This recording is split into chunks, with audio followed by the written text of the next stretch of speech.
Eamon Khan here for Seconds Out with top trainer Dave Coldwell. Dave, before we get into all the action of the weekend, let's check in with you. How's everything at the gym? Very good, thanks. Really good. It's good to have Hopi Price back, punching the noodle sticks, foam sticks. At least he's using two hands again. He's got his full mobility back again. So we're getting some really good work in with him. So it's good to have him back. The rest of the boys, Dan, Ellis, and Stephen are all flying. So all good. Stephen, bit gutted because he was supposed to have boxed Saturday, just gone, and he's the fittest kid in the gym. He's the one that's always healthy and everything. And 2 weeks before his fight, come down with a chest infection. He just couldn't shake. So yeah, I had to pull him out of that one. So I don't know when he's going to fight. Literally, he said that he's okay today. I said come back over because I sent him home to Ireland, but I'll probably have him starting back Wednesday. Just like have a couple of days all rearrested, and then hopefully just use the rest of this week to tick over, and he gets back at it on Monday. So we'll get a date off of Queensbury for him in due course. Missed out on a bit of action, but I know you didn't miss out on the action this weekend in the form of Devin Haney versus Ryan Garcia. A lot of talk before the fight, a lot of talk now after it. I'll let you riff off at the start, Dave. Just what are your immediate thoughts about watching that all unfold? Did not expect that completely. Obviously, listen, I'm not the only one. The majority of people were worried for Ryan Garcia's health or concerned about his behavior, his mental health, concerned about his behavior, the things it was saying, how he was acting. If it's an act, it's he needs to be in Hollywood. Mm-hmm. But if that is him and he can control himself when it comes to fight? Because don't forget, we've had fighters before in the past, going back years, who were like out there and way off, and people just think they're crazy, and then it comes to fight night, they can use that to their advantage and harness it, control it, and then go out there and perform. That is a possibility. I don't know the kids, so I don't know. We only see what he allows us to see, and you make your judgments on that. But going on making a judgment on what I saw in the build-up, I didn't think he was. I never thought he would win the fight anyway. Mm-hmm. When the fight was made, I thought it was going to be a really good fight. But I just thought, from what I've seen of Ryan Garcia, very good fighter, and I'm one of those. I actually like Ryan Garcia, but I couldn't see how he could beat Devin Haney. I thought Devin Haney is improving, coming off the pro-grade fight as well. I thought Devin Haney would ping his head off. I thought he's too upright, and Haney would ping his head off and beat him. Then you throw in the build-up. I just thought he was going to implode. I thought there's a real chance he can implode here. I actually thought he was going to end up getting disqualified. I saw the odds 80-1. I put 40 quid on 80-1. I thought that's a decent bet. And I just didn't think that he'd pull it off. And you're settling into the fight. You're 20 seconds in, 20 seconds, 30 seconds in.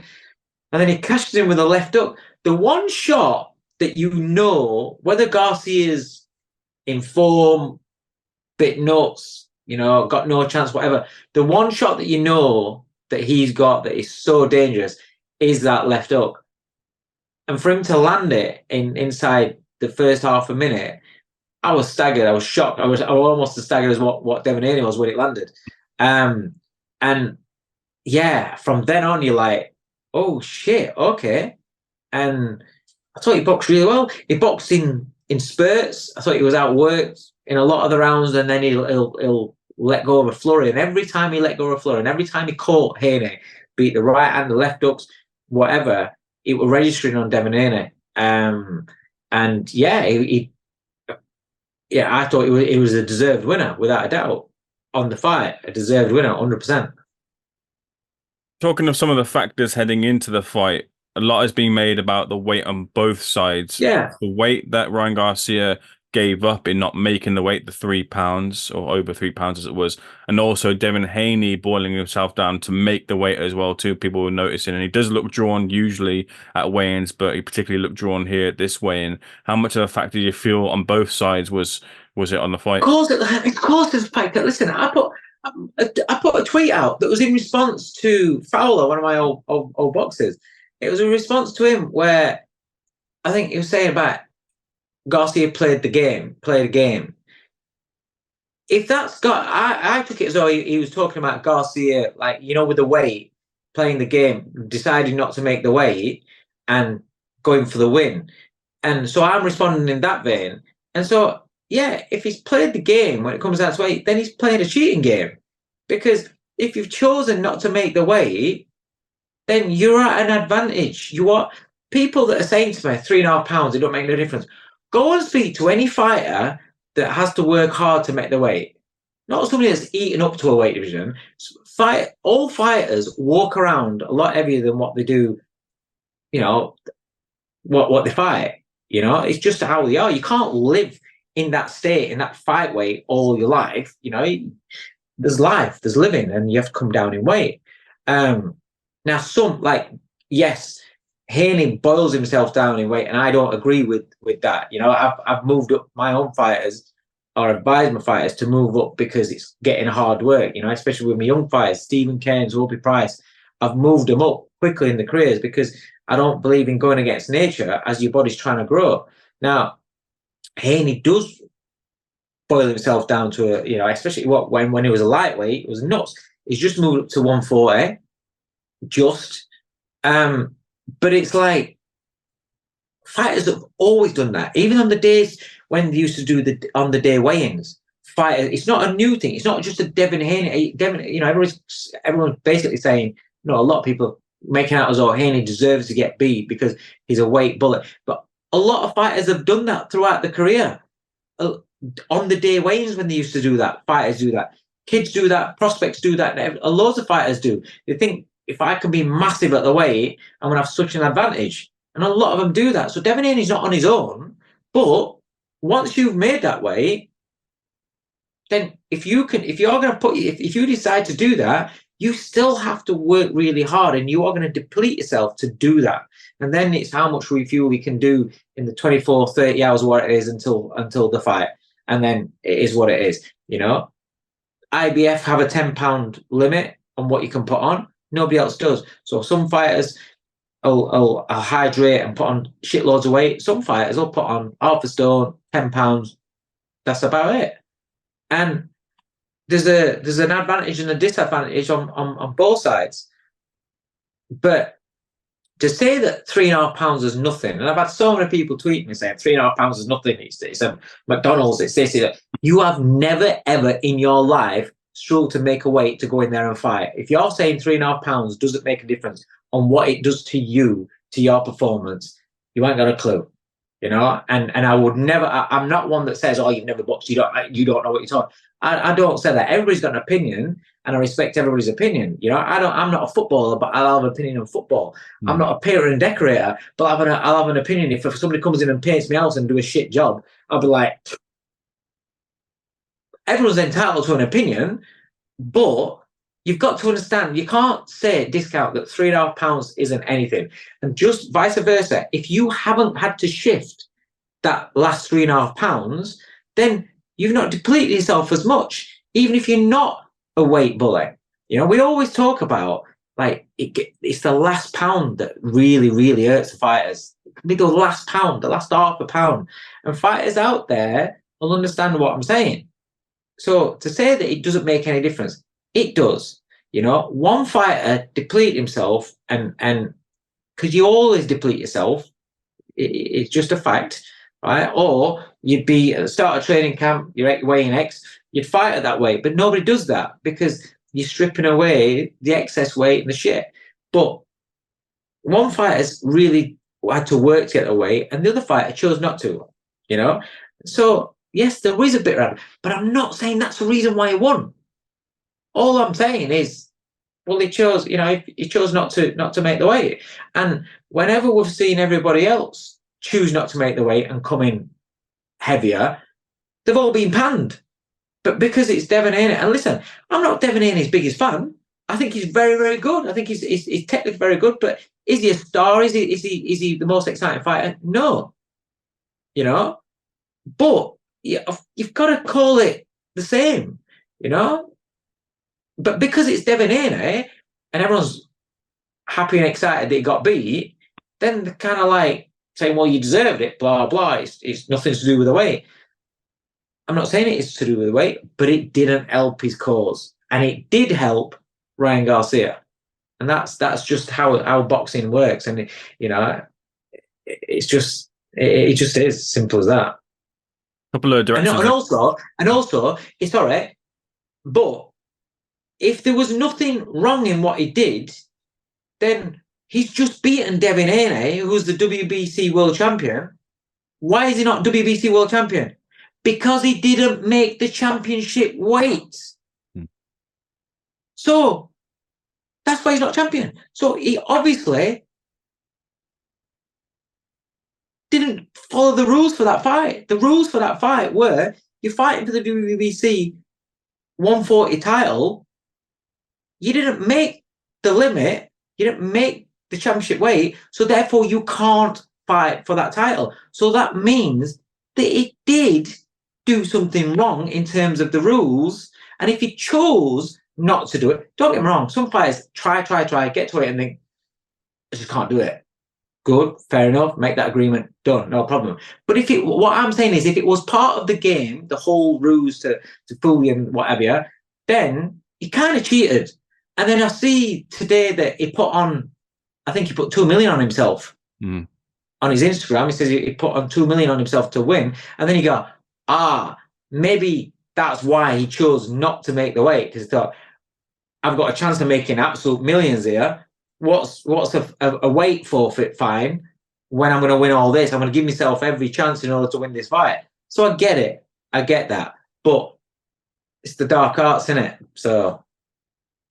Yep. My colleague Danny Flexen and I were having a conversation about this, and he said, and I think a lot of boxing fans to a degree will say that whilst Ryan Garcia got the win, there is a bit of an asterisk around the win for it. So, Dave, how great an asterisk of a win, how great of an asterisk do you put on the win? And just to set that question up a little bit, also, if Haney did agree at that point to accept the money in exchange for the weight, does it not knock that off to a degree a little bit too? As well as also there being the idea of it being a little bit of a pick in the sense that they were maybe thinking that Ryan Garcia was right for the taking, considering maybe his mental frame wasn't at the best, or at least the preparation wasn't there.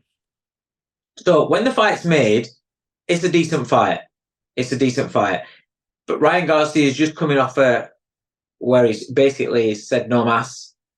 You know, he's come back to that. He's come back with, who did he box last time out? Duarte, or was it? Or something like that? Duarte. Yeah. So he comes back with that. Got a job done, but didn't look exceptional, like that. So they're probably think, which is right, great name, great profile, but he's somebody we can pick off and we can beat, no problem. I've no doubt that the Team Haney thought that they were going to look fantastic. At that point, you haven't got all the psychological games or ill health or whatever. And then once this has happened, and then he's not made the weight, there's a couple of ways you can look at it. You can look at it and then they thought, listen, he's absolutely gone. This is going to be a walk in park. Take it, let's go. But also, and I've seen this with a lot of fighters on small old shows, sometimes journeymen come in. Right? I know it's different because he's talking about the magnitude of the fight, but sometimes you've got a kid that sold 150 tickets, 200 tickets, got a big fan base come there, right? And his opponent, who's 1-6 lost 100, right, has come in loads overweight. And I'm talking more than 3 pound overweight, I'm talking quite a lot overweight. You know, sometimes we've had fighters where the guys have just turned up half stone, 10 pound overweight, and you're like, what? And then the journeyman, you're like, you need to lose some weight. And I'm like, no. What are you going to do? Because you're the home fighter. You just, well, if you don't, we won't fight then. And then you're there and you don't get to fight. Your fans are there and you don't get. So the kid then, right, oh, I've got to fight. I'll box smart. I'll get the win. And sometimes that happens at the lower level. A lot of times it happens at a lower level. You know, you can ask a lot of promoters out there. I know because I've been a promoter. I've had that myself. So again, they'll get a little bit of a weight forfeit, but sometimes they won't get much at all because you're dealing with German. They'll just say, I'm not paying it. No. And the kid then has to make a decision. The team has to make a decision. Do we not fight, or do we think we can beat this guy? Yeah, we think we can beat this guy, even though we're giving away that weight. Let's take the fight. The fans aren't going on without after paying the money to come and watch. We'll get the job done. Get this over there. Maybe there's that element, but there's also that pressure when you're Devin Haney. It's a main event. It's a big fight. Everything like that. To pull out after you've done all that work, sometimes you just think, you know what? I've trained. I've done it. I've sacrificed everything. I've made the weight, and I'm going to get paid X amount of million for this fight. If I don't fight, I ain't getting that. Fuck it, I'm fighting. I've done all work. Yeah, 3.5 pounds. He's a bit off the charts. Let's do it. There's that element as well. It's not just as easy as, oh, don't take the fight. Then it's not just as easy as that. Going back to the actual in-ring action, are you a fan of the Ryan Garcia Mayweather shoulder roll torso extension? Maybe we should call it. Is it working for him? It worked for him against Haney because I thought Haney looked clueless in there. I thought he looked clueless. I mean, it took him a while before he started banging that right hand to the left side that were exposed. But he was, for somebody who was very mobile and you'd expect to be able to fire off some angles and things, it looked clueless in there. And I've got to say, going into that, I'm thinking he's so intelligent in the ring, his boxing IQ. Look at how he was against Prograis. Listen, I believe he got beat by Loma. I've always said Lomachenko beat him. I still say that Lomachenko beat him, but he seems to. I thought he's learned from the fights that he's had. Got rocked against Linares. These guys that he's boxed, he's a fighter that's fought very good fighters coming through. You can't knock. He's not a bad fighter because he's got beaten once now. That's the problem with boxing. Everybody thinks, oh, that's it. Throw them under the bus as soon as they've got beat. Is there any wonder why kids don't want to be fighting top fighters and making big fights? But I was so surprised. His interview afterwards, he says, I came out and he caught me sleeping.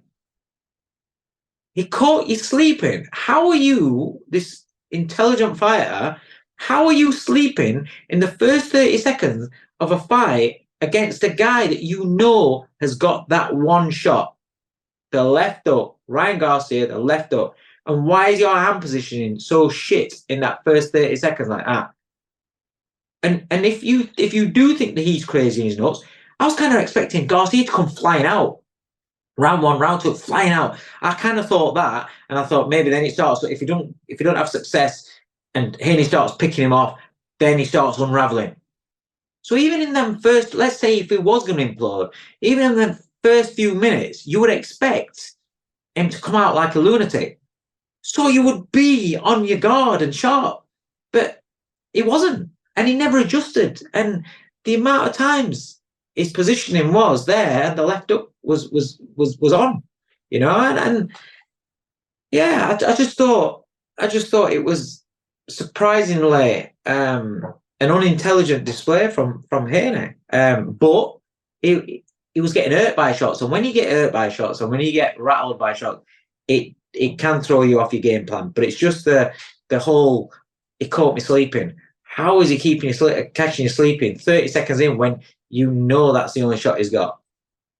So for you, and it just seems, I don't want to put words in your mouth, but for all that Haney's being built up as, you feel that maybe this Garcia fight has proved that he's not the fighter that we've been speaking of in the terms that we were speaking of him?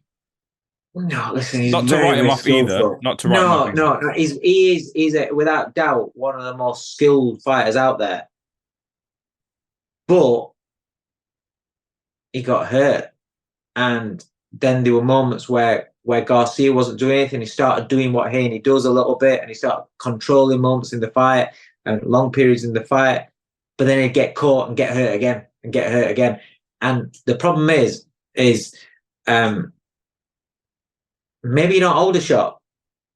Maybe Garcia was just way too powerful. But I do believe that, you're talking about weights, and if they move up from 140, if he's a struggle and he moves up from 140 to 147. If he's getting hurt from Garcia, he's going to be getting hurt a lot off of the top guys at 147.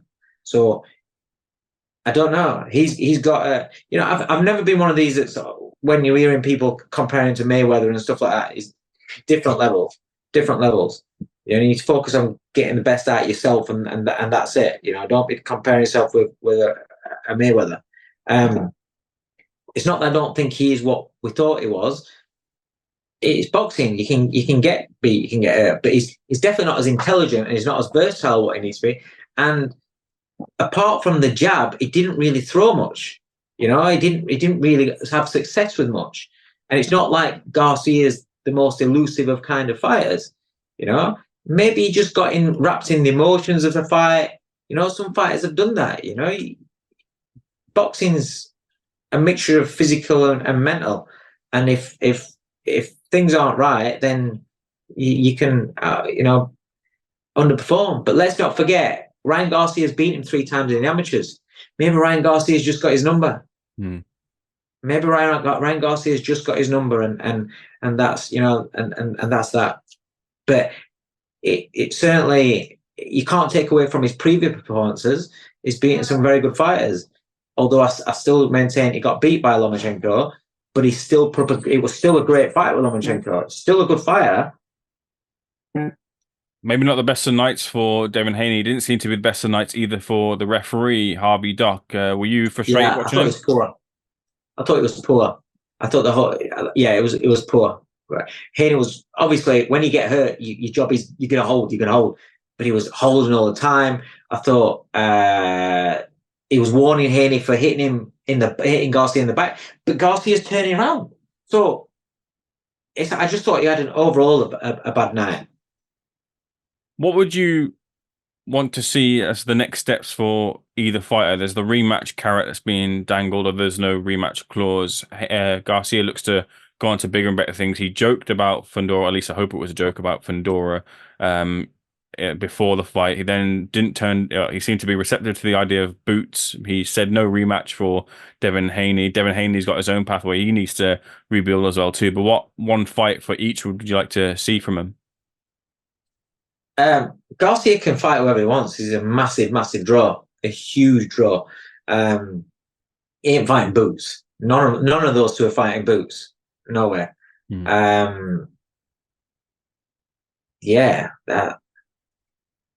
Any big fight for Garcia, they're all going to be queuing up for Garcia because he's the draw, the eyeballs, but he is beatable.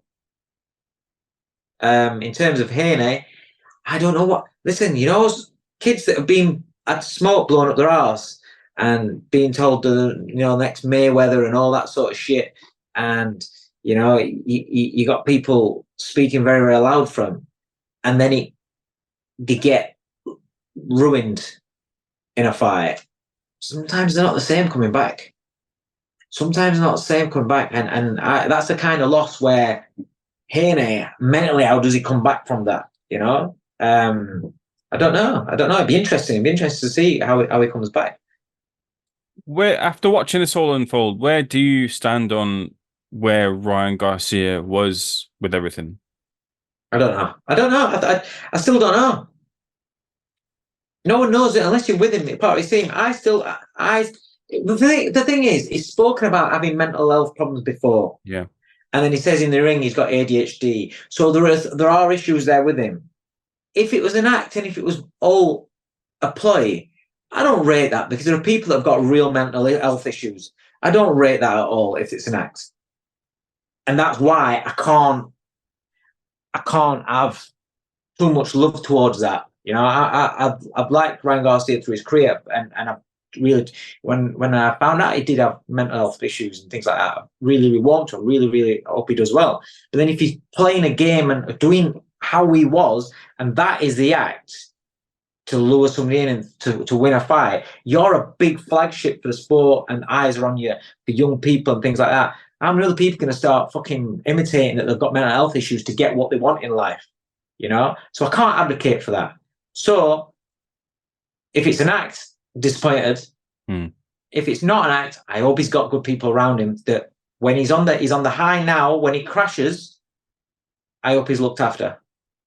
I'm very, very glad you said that, Dave. It was going to be one of my questions, but you've answered that before with that answer, so much appreciated. We'll end on a lighter note. The interaction between Eddie Hearn and Henry Garcia was a bit fun. It was a quicker turnaround than United fans who'd left Wembley thinking it was 4-3. Eddie and Henry Garcia. I thought it was mad. I thought, seeing, Henry Garcia very emotional and what. Yeah, I get it. Looked an absolute knobhead, but I get it. But the way that Eddie shut him down, I thought was fantastic. That is how to deal with somebody like that. He got an apology out of him in less than 10 seconds, and next minute, I just thought it was funny. I thought it was really funny. It was one of the best interactions you've seen where somebody's going off on one and then how they just string. I think what did it was he mentioned boots. Yeah. he's like Homer Simpson just walking back into the bush. That's it. He didn't want any part. He's like, oh, let's be pals so we don't bring that one up again. It was funny. It was funny. Dave, I really appreciate your breakdown. Thank you for giving me some of your time. Much appreciated. Thanks, Thank you for speaking to Seconds Out. Looking forward to the next one. Cheers, mate. Catch you soon.